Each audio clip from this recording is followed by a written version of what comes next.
think if he does drop out, I think a lot of people are going to still support him regardless. I feel like at this point, the country's kind of turning into everyone else versus the Democrats. So if he drops out, are you going to be in support of Trump? Yeah, I would. When RFK Jr. joined Donald Trump on stage at his rally in Arizona, it was a historical moment. But part of me was worried that that historical moment would end there. That this would be a PR stunt.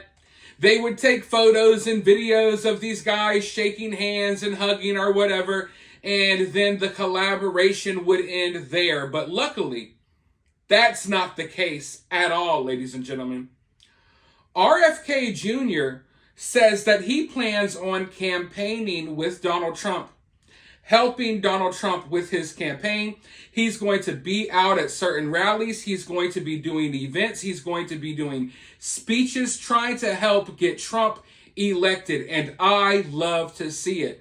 This is something that I feel like we need, not as Donald Trump supporters. I feel like we need this as a country.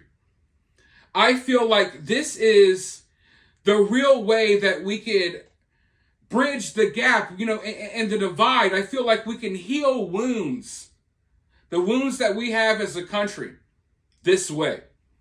So I'm glad to hear that he's going to be joining Trump out on the campaign trail. I'm interested in seeing what he has to say moving forward, because I do believe, and I have always believed, that RFK Jr. has some very interesting talking points. I obviously don't agree with him on a lot of things, but there's some things that I do agree with him on. And I feel like most of the things I do agree with him on are more important than the things that we disagree on. Although there are a few, big things that, make me look at RFK Jr. sideways sometimes, I'll admit. But I do think that this is not just good for the Trump campaign. I feel like this is good for America. But, folks, it gets even better. I want you all to go ahead and listen to what RFK Jr. had to say earlier today when he was giving a little interview. And all I'm going to say is you should be excited for the future of whatever this is. But let's go ahead and take a listen, and then I'll be right back with more.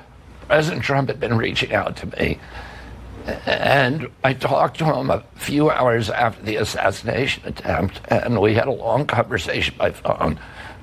I then had 2 extensive meetings, and there were issues, the broad issues that were most important to me, the ones that brought me into the campaign, which was ending the Ukraine war, ending the censorship, and protecting children's health. We're all reforming our food supply, all the things that we need to do to make our children healthy again. Those are all things that President Trump also wanted to work on. And he invited me to form a unity government. We agreed that we'd be able to continue to criticize each other on issues on which we don't agree. But these issues are so important in their way of unifying our country. We need in this country to reach a point where we love our children more than we hate each other. Campaigning actively, I think President Trump is going to make a series of announcements about other Democrats who are joining his campaign, and I want to make America healthy again, and so does President Trump. So those are objectives. The Wall Street Journal may be worried about shareholder value for pharmaceutical companies, and I think, I talked specifically to President Trump about that issue, and he said that he wanted to leave as his legacy healthy children, and that, that he was unconcerned about the other implications. I've been saying for a long time now that this election is not Republicans versus Democrats. This is good versus evil. And I don't say that to exaggerate. I know when people talk about politics, they exaggerate. I fully believe this. I fully believe that this is good versus evil. I don't feel like we're going up against a political party that has minor differences. No, we're going up against people who want to snatch your kids away, chop them into pieces. We're going up against people who want to take away your freedom of speech. We're going up against people who want to do very weird things to your kids. We're going up against people who want to lock us down, take away our freedoms. We are going up against evil. And I think that RFK joining Trump, it really shows that that is true.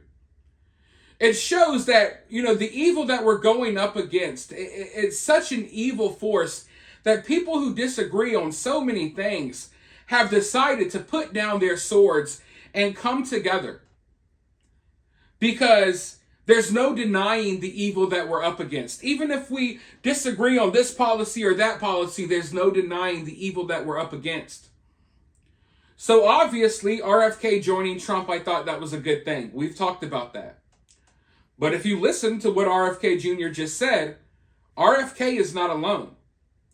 There's going to be other Democrats and other people from the left that are abandoning the left. They're abandoning the Democrats to come join Trump. Not because they're joining the Republican Party, but because they want to join in on the fight against evil and they can no longer fight on the side of evil. So moving forward, we are in for some exciting times. I am really interested. I am curious to see who are these people that are going to be joining what they are now calling the Unity Party. A party of people united against this authoritarian, weird, crazy nonsense that is being pushed in our country. And, like I just said, I don't know who these people are, but I'm excited to find out. And I think that this is great for the future of our country. I think that, there's a possibility that not only can we improve a lot of the problems that we have here, but there's a possibility that through the collaboration of these people, that we can start coming back together as a country on an individual level. Neighbor and neighbor, brother and brother, sister and sister. It's time to stop looking at our fellow neighbors as our mortal enemies. And that's the way we've been feeling. That's the way things have been for a while. And understandably so. But I'm ready, and I know a lot of you all are ready to move away from that. Because America has enough enemies. We don't need to be fighting enemies within our own country. And hopefully, this can highlight the importance of understanding that you're always going to have differences. You're always going to have disagreements. But that doesn't mean you can't coexist and still see the beauty in what you agree on. You know what I mean? But let me know what you think about this. Do you have any guesses on who these people will be? Let me know down in the comments below. While you're down there, hit that thumbs up, hit that subscribe, ring that notification bell. And if you find yourself getting too worked up by all of this, remember, it's just political cinema.